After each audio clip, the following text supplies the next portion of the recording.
The jail booth became a confessional, full of admitted sins, forgiveness, and answered prayers. In the midst of his ramblings about how and why he could do better, I heard myself mumble, "Brother, we need you." Yeah. Yeah. Welcome to the Black Man Lab Afterflow, Albany, powered by the New Georgia Project. We are in our third session, y'all. Bringing it home tonight, so I know y'all going to bring some good energy and some good information on what we did this evening. Again, powerful night, man. I love it here in Albany. I love the energy the crowd brings. So want y'all to do a quick introduction of yourselves. So our Black Man Lab Afterflow world knows who you are, and then we're going to get into the conversation. I'm going to start with you, brother. All right. Well, I'm O'Brien Arnett. I am a college educator. I am a pastor of Mount Calvary in Newton, Georgia, and an interim pastor of Springfield. I am an advocate for the young people. I'm a mentor in the school system, and I'm just always on the grind to try to make people's lives better. All right, brother. Yes, well, sir. we're glad to have you. Brother, how about yourself? Wesley Alexander, Trinidad born, retired Marine veteran. I'm also a barber here in Albany, Georgia, also a youth mentor and a youth advocate at the same time. My man. All right. You chopped the heads too, huh? Yes, sir. And the beards too. Like that. I should have come to see you, brother. All right. My man. Been part of the Black Man Lab for a minute. Yeah, been here since it got started, y'all. Yeah. I'm Darius Thompson. I'm a junior political science major at the unsinkable and indestructible Albany State University. You know, I do so much, it'll take a whole podcast within itself to go over what I do. So I'm going to just... But right now, you're a student. I'm a student. Getting ready to go on Christmas break. Yes. In a few days, right? Yeah. That's I good wish stuff, it could be man. tomorrow, but So Darius has been part of the Black Man Lab pretty much since its inception, and he's one of ours that we are really proud of in terms of him moving through life, and now he's here. And you again, what year? my junior year. He's a junior here and majoring in what? Political science. Political science. And you gonna do what with that? Oh, we going to third grade martial law school. What? That's pretty awesome, bro. Oh, yeah. So it's been lovely watching this man grow within the lab and outside the lab, man. So thank you. And thank you for, helping to put this together with us down here at Albany. So, brothers, what I want to ask first is just what you thought about this evening. The Black Man Lab kind of experience and what we share with one another tonight. Give me a gem that you got from the evening, what you thought was something that kind of resonated with you. So I'll start with you, bro. Well, I enjoyed the total experience. Just sitting around, getting a group of guys to come together, discussing how we can build our communities and people sharing their unique experiences. We realize how much we all have many things in common. We have many things in common. And just hearing the young man speak, sharing his story and how he was raised, you can hear it in his tone and the way he carries himself, that he has values that are being carried over into his day-to-day life. It was just exciting. And the fact that we created a safe space, I think we need more safe spaces for people. And that's one of the things we do at my church. We create a safe space for people to be able to talk about things that are unorthodox, that people don't usually talk about in certain settings. But that's what brings healing, when we can sit down and talk and we can reason together. We might not always see everything eye to eye, but just like tonight, we can reason together and we can see the bigger picture.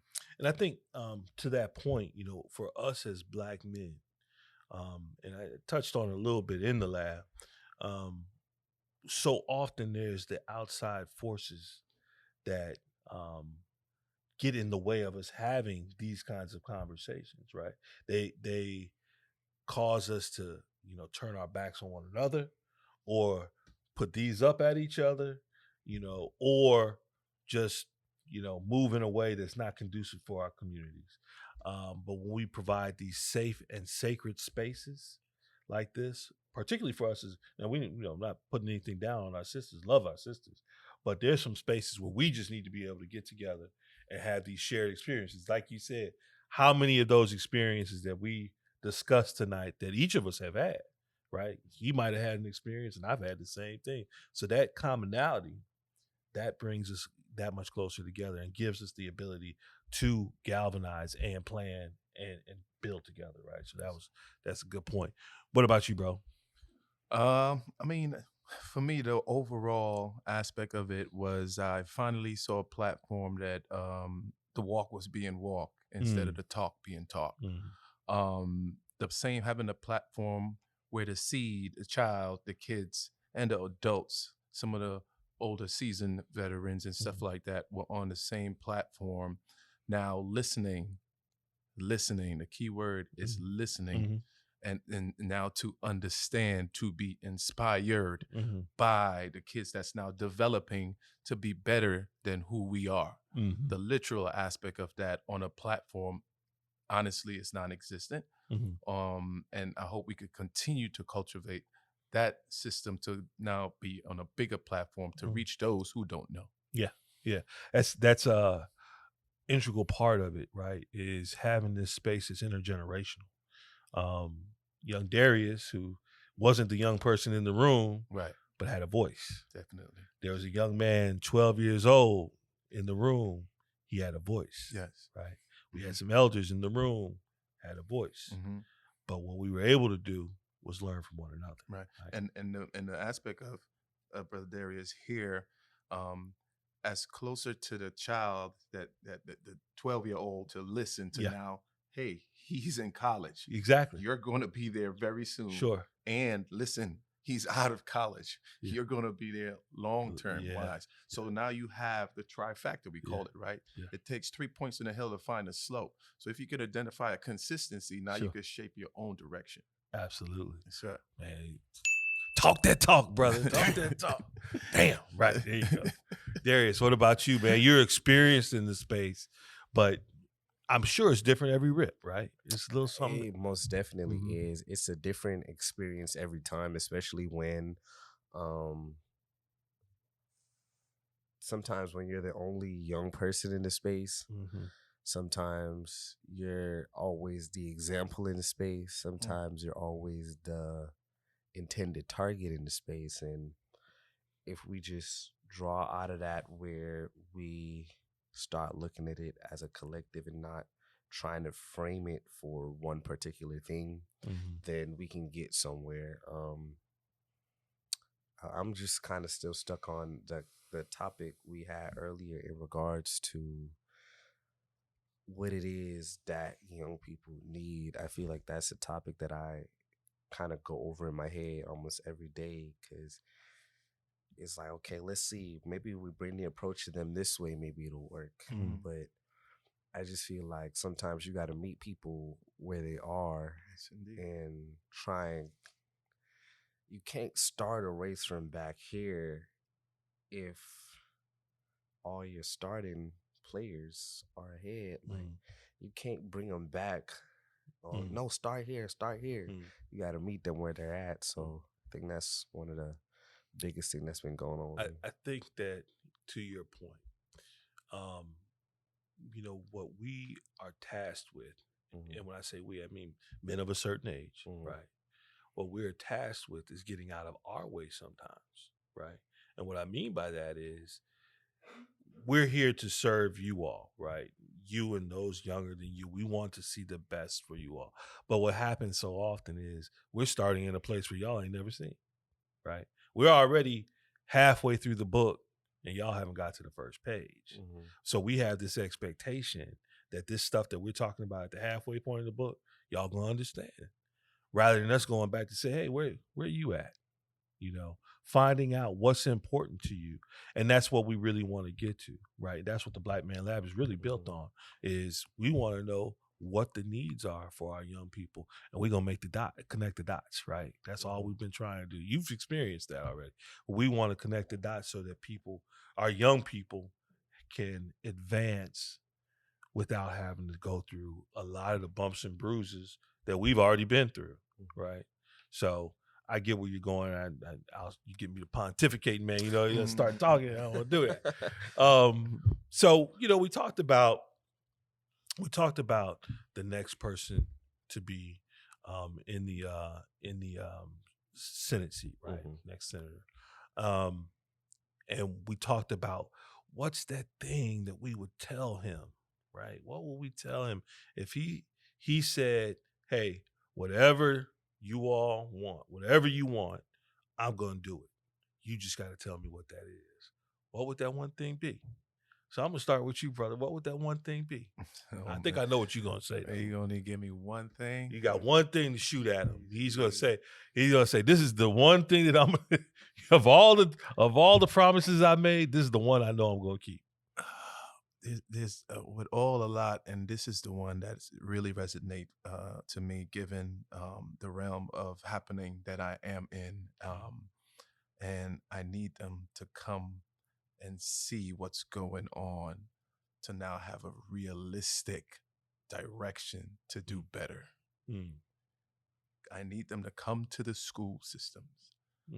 You need to come from the start. The brother made a reference today.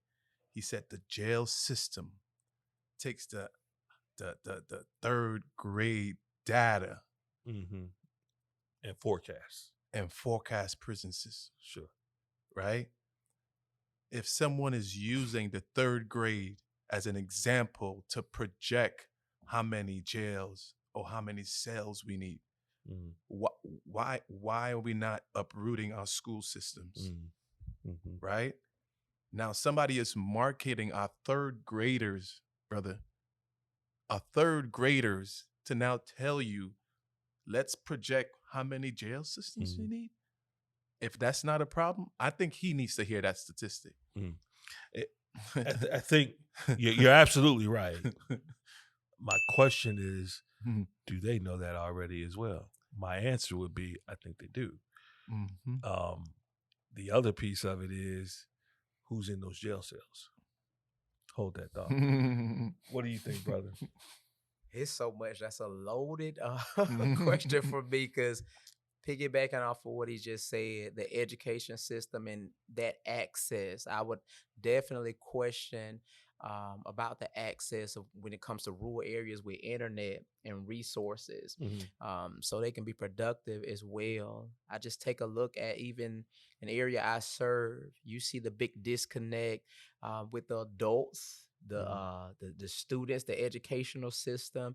Everyone is just disconnected. And so there needs to be an overhaul with funding even being shifted towards certain programs that are going lacking. A lot of times I guess the funds are shipped to the charter schools now. So now the local school systems are lacking in so many areas, and you just see where the targets are just being missed.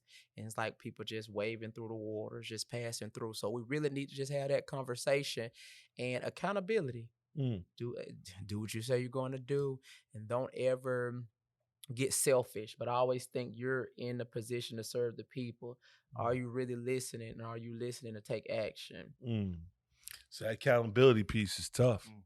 That's tough, because these politicians are generally getting pulled by different interest groups, and that's not just Republican or Democrat. That's just how it is. They're getting pulled.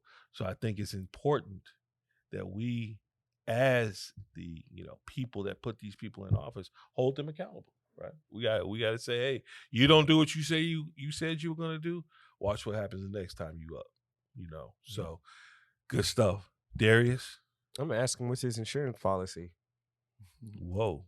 What's your insurance policy? So if you don't deliver what you set out to deliver by the end of your term, what's the repercussions for your actions? Because you laid those out. This is what you said you want us to vote for in regards to your campaign and what you say you're going to do. Because I've seen, as I've matured, like, you've had a lot of politicians, they campaign and they run and they have all these pointers. Well, healthcare and this and that and that and this. And by time as their term is up, maybe one of those campaign pointers maybe get looked at. So what's your insurance policy? So if this don't work out, then what? So if this don't if this all goes downhill and you are able to get nothing done within the term, are we able to say, no, you can't run again, or you're just gonna have to take that self responsibility and be like, well, I was unable to serve the people, and just back down. I think that's a lot that's happening. There's a lot of politicians that know they aren't able to serve the people in the way that they set out to serve. And instead of acknowledging that as taking a step back and allowing people that can do the service to serve, they fight for a seat that they hold that space. Yeah, they just try to. They're just matter. They just take up space. Yeah. And if we free that space up for people that can utilize it, then maybe we can get somewhere. Like you got the House of Representatives. I'm not knocking nobody's age or their experience or nothing, but come on now, like. You really think you're gonna be up there for that long? Right. Like now it's becoming where these politicians, I'm serving the people, but I'm gonna serve myself first. Sure. Like I'm gonna serve myself first. Well, so it's a public service position. It's a public service position. However, let's be real. Well, my point being is that if you're really about service, right, then it shouldn't be about all those special interests or anything else. It should be about service. But it is. Well, I know that. What I'm saying, that if we're working from a reality place, that's what it's supposed to be. But that's not what happens. Brothers, we got to really quick hit our habits, rituals, and disciplines. Those things that you do on a daily basis, it just keeps you moving, man. Keeps you able to work through school, keeps you able to do all the jobs you do, keeps you able to teach. All those things. What are the things that keep you all going on a daily basis? So I'll start with you, Darius, quick. On my elephant. Head up, right foot forward. Say that again, brother. My elephant, and keep my head up.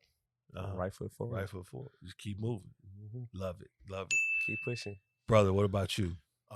Be consistent and remind myself I'm committed in the direction that I'm going. So that's something you tell yourself on a daily basis. It's I don't do much of a speaking. It's more of an action. A mental place. Yeah, I take note from where I'm at. Got it. And make sure I am momentous in the direction as well.